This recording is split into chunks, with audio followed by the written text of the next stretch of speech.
Makhluk ini bukan siluman biasa. Ia adalah putri dari penguasa Lat Selatan. Namun satu ajian terlarang mengubah segalanya. Tubuhnya tak lagi utuh sebagai manusia. Dan sejak malam itu, ia berjalan di antara dua dunia. Di kedalaman Lat Selatan, berdiri kerajaan gaib yang tak tersentuh manusia. Di sana sang ratu berkuasa atas ombak. Dan di sanalah ia dilahirkan. Namanya Nyi Blorong. Sejak kecil, auranya berbeda. Kecantikannya bukan hanya memikat, tetapi juga menyimpan kekuatan besar. Ia dipersiapkan menjadi pewaris tahta. Namun ada satu larangan yang tak boleh dilanggar. Jangan pernah menyentuh ajian terlarang. Rasa ingin tahu perlahan menjadi obsesi. Ia tak ingin menua, tak ingin kehilangan kuasa. Pada sebuah malam sunyi, ia mendatangi altar kuno yang telah lama disegel. Tangannya menyentuh simbol yang berdenyut pelan. Segel itu retak, tubuhnya terasa terbakar. Kulitnya berubah menjadi sisik emas, kakinya menyatu.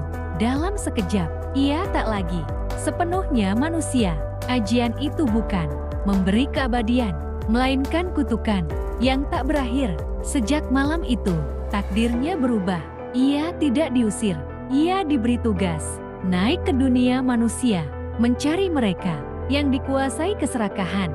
Ia tak pernah datang sebagai monster, ia muncul sebagai wanita yang sangat cantik dengan senyum yang menenangkan. Kepada mereka yang hatinya goyah, ia menawarkan kekayaan.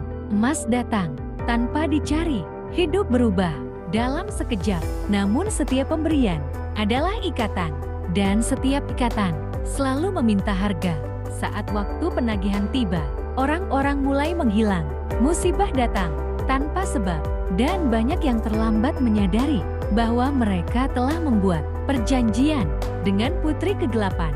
Konon hingga hari ini, Nyi Blorong masih berjalan di antara dua dunia. Beberapa nelayan melihat kilau emas di bawah air.